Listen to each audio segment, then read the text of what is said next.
Hey, what's going on, guys? In this video, I want to talk about how to gain muscle and lose fat at the same time. I'm going to give you my thoughts on this subject because a lot of people think it's really not possible, and I know for certain that it is possible. And I want to talk about, how to actually achieve that, how that goes down, and whether or not it's something that you should actually try and even focus on. Well, the first thing you have to understand is what creates fat loss and what creates muscle growth. And a lot of people don't mention this when they're talking about the subject of building muscle and losing fat at the same time. And the reality is what creates fat loss, and I've talked about this so much, I'm sure you're bored of hearing about it, is a calorie deficit. In fact, you must be in a calorie deficit to experience fat loss. There's no way around that. Fat loss is energy. So we don't have enough energy. Your body taps into your body stores, particularly your body fat stores, in order to produce the energy. So if you're not in a calorie deficit, there's no reason why you would lose fat. Now, I know you guys already know this. I know it's very clear, but that's one side of the coin. So in order to lose fat and build muscle at the same time, you must put your body in a calorie deficit at some period of time in order to produce the fat loss. Now, second to that is what creates muscle growth. And what people don't really talk about enough is that muscle growth primarily is a training adaptation. It's not about eating tons of food, it's a training adaptation. The reason you build muscle isn't because you're eating a ton of food, it's because you're getting stronger. It's because you're progressing in your workouts. Now, you don't have to gain 50 pounds onto a lift. Simply if you're putting more demands on your body, your muscle will grow. In fact, because of this recent injury, I haven't been pushing the weights as heavy as I normally do. But now, because my body's not used to lifting, just by the merit of just doing lighter weights and working out, my body's producing muscle, because in the last 3 months it barely worked out. So just by doing some light weights, my body's actually building back some muscle. So you don't necessarily have to go super heavy to build muscle, but you have to go beyond what you're used to. For example, one really cool training style you can work around is, spend a few months putting on strength. And then once you've gained some good amount of strength, don't worry about adding strength. Just play around, just try and increase the volume, add more sets into your routine, and just put on a bit more muscle, and then go back to focusing more on strength gain. But for sure, I love focusing the most on strength gain because it works the best in the long term. You can only add so much volume until you're training 2 hours a day, so it's almost a losing proposition. But you want to play around with both of those variables.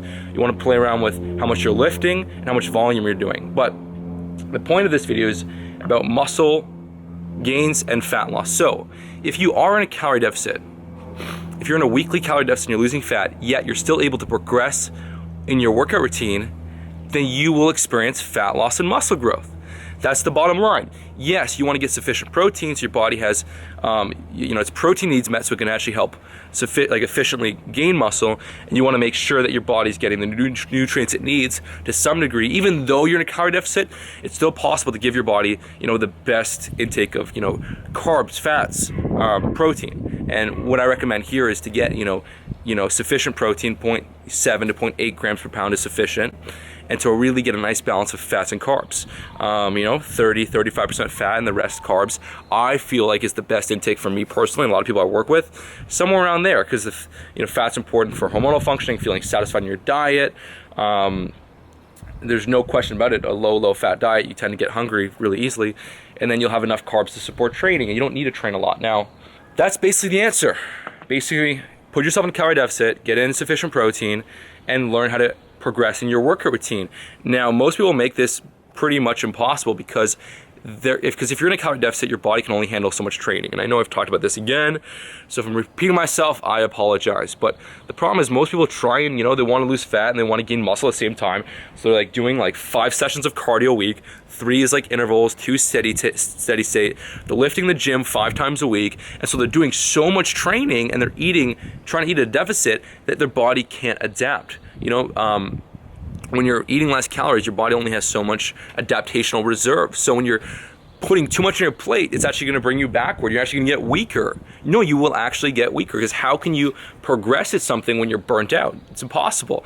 So the reason why most people can't experience any strength or muscle gain on a diet is because they're doing way too much And that's not the only issue, is that they're not following a great diet plan. They're following a diet that leaves them hungry and starved, whether they're going too low in calories, 1,500 calories for a meal is way too low, or they're trying to go really, really low carb. And we all know that carbs are important in training performance. They help replenish glycogen. They fuel high intensity training.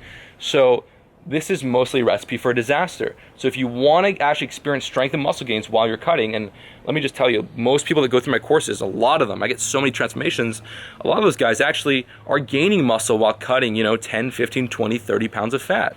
It's evident in the pictures, and it's evident if you look at their strength progression over the 2, 3, 4, 5, 6 month cut. Now it's not going to be like, you're not going to lose 20 pounds of fat and gain 20 pounds of muscle, but you might cut 15, 20 pounds of fat and gain 5, 6 pounds of muscle, which is what I see commonly. Now this isn't going to happen if you're near your upper limit of how much muscle you have. So if you've been training smart and hard for 3, 4, 5 years and you're already at a good muscle size, you're not going to see much muscle growth on a cut, even if you're doing everything properly. It's just not going to happen, because the maximum muscle you can gain is 4 or 5 pounds in a year. So when you're cutting, you're probably not going to see much happen. That said, one of the things I like to do when I used to coach clients, what I do is when they're on a cut, I would still find whatever their weak muscle groups were. Maybe they're the shoulders, maybe it was their chest or their arms. I'd try and put a bit more volume on what I thought was their weak muscle groups, and kind of ease on the volume on their easy to grow part. Some people, they just have an easy time with their arms, right?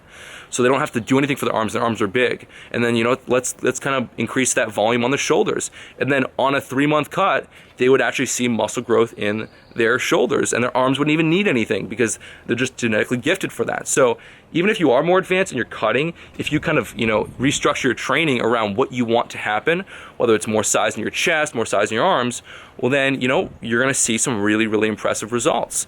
So the bottom line is, yes, you can gain muscle and while you're cutting to some extent, but the way you do that is you don't try and because some people will try and be oh, you know what, I'm going to eat maintenance calories the whole way through, and it's important to make sure is you want to focus your efforts on one goal. So if you want to get a bit leaner, right now I want to get a little bit leaner, but finally the definition is coming in nicely. But if you want to get a bit leaner, you want to set your calories into a deficit. If you want to get bigger, you want to set your calories into a surplus. So if you're cutting and your goal is to get leaner, just think of any strength or muscle gain as a nice plus. You're not married to it. It doesn't have to happen, but it's a bonus, because ultimately if you are trying to get lean and build muscle, what's going to support the leanness, as I said before, is a calorie deficit. So some people will try and gain muscle and lose fat at the same time, but they'll eat maintenance the whole way through. But eating at maintenance never puts your body in the deficit, so you never have to lose fat. So that's one of the mistakes that people make when they do want to lose fat and build muscle at the same time, is they think they can do that eating at maintenance. If you're on drugs, if you're on steroids, that's probably possible. But because you have high amounts of testosterone, so you're going to be putting on muscle and losing fat like crazy. But if you're natural, it's just not going to happen. So you have to be in a calorie deficit to lose fat. So if you want to recomp, the recomping isn't going to be staying at the same weight and getting bigger and losing fat. Most likely it's going to be losing fat, losing weight, but getting a bit more muscle in the process. So just something to think about here. Again, I really hope you enjoyed that video. And I'm going to go on a little bit longer here because I know I want to give you as much value as possible. So remember, when your nutrition is dialed in, I do feel like intermittent fasting can help, because when you have that huge amount of intake in the evening, it really helps upregulate anabolic receptors. You feel incredible when you partition more food into the evening. They've actually done studies where 2 groups of people, one group had all their carbs in the evening and one group had most of their carbs in the morning, and the evening group actually saw more fat loss and more muscle retention on a diet, and they had better leptin sensitivity, their health markers increased. So I do think there is something to say about eating more food at night, and definitely intermittent fasting, which actually helps with fat mobilization. And then beyond that, as far as training is concerned, you definitely want to dial back your training. 3 days a week max in the gym, hard. If you want to get some more exercise, go for long walks. Helps, with fat burning, but won't, interfere with your training recovery. And then focus your training on training smart. Warm up properly, but go for that heaviest set first. Do that heaviest set while you're fresh. You can hit a PR on a diet. Then follow it up with a couple lighter sets so you're not burning yourself out. If you just go to like a heavy max weight for 5 reps and you try and repeat that set, it's going to destroy you. But that's why I do reverse pyramid. So I build up to my heaviest set, then I rest, and then I go a bit lighter, and then I go a bit lighter, and then I'm like done. I got good volume in, and I hit some PRs. You know, and just do like 4 or 5 exercises max, and focus on those ones that your body, that's really going to show the difference. For, you know, definitely like incline presses, overhead presses, weighted chins, all this. You know, there's so many variables that you can play around with, and you get it right, you can actually see really, really good results when you're cutting. This is what I see with my clients. So again, this video's gone on way too long. I don't want to talk about too much in this short little video, but this is about how you can actually gain muscle and lose fat at the same time. And it comes down to making sure you're cutting or being in a calorie deficit to lose fat, and then advancing in your workout to build muscle. And one important thing is a lot of people just train with no plan. So it's important that you have a progression model in place, so you know how to progress on your workout. So for me, for example, I'll talk about micro loading very soon. We're going to be selling the Kinobody micro plates. So every for your main lifts, you know, every week you're adding, you know, 2.5 pounds total to the bar, which is very realistic. I've actually done it while I was cutting before. Or, you know, maybe you're going to do a double progression model where, you know, you build up to like 6 reps, and then once you hit 6 reps, the next workout you add 5 pounds, and you start back at 4, you build up to 6 reps again. You know, or, you know, maybe if you're doing reverse pyramid training, you know, where you have basically a heavy set, a medium set, and a lighter set, you know, you're adding, you know, 5 pounds to one of those 3 sets. So then within 3 workouts, everything goes up by about 5 pounds. I mean, there's so many different progression models they can play around with. You know, maybe with rest pause training, you're increasing the reps, taking shorter rest periods, doing more reps on your mini sets. So I mean, you always have to be focused on progressing, and that's one of the reasons why no one will see muscle growth on a cut, is because they're just doing their workout. They're not thinking about how they're going to progress, or they mindlessly decide, okay, I'm going to go heavier today, and there's no method to the madness. No, you have to have a plan in place. You have to have a plan that will allow you to make progress, and that's what actually I focus on in my courses. In each and every single one of my courses, there is a plan. I'm like, here's the routine. Now, in next month, you're gonna be, you know, 10 to 15 pounds stronger on all these main lifts. And it's gonna happen because this is the way that we're increasing the weight. And then if you hit a plateau, you know, 3 months down the road, we're gonna change this variable so you can keep making progress. You know, very few plans actually build in a progression model, and it's mind-blowing to me. Absolutely mind-blowing. The progression model has to be in place. When you have the progression model in place and you're hitting your macros and your calories, you can actually see amazing results. So again, this is just what I want to talk about in today's video. Really hope you enjoy it. Thank you so much for watching. Hit the like button if you liked it, and take my physique builder tool to find out exactly how to build your dream physique, which is really, really important. And I will talk to you soon. Bye.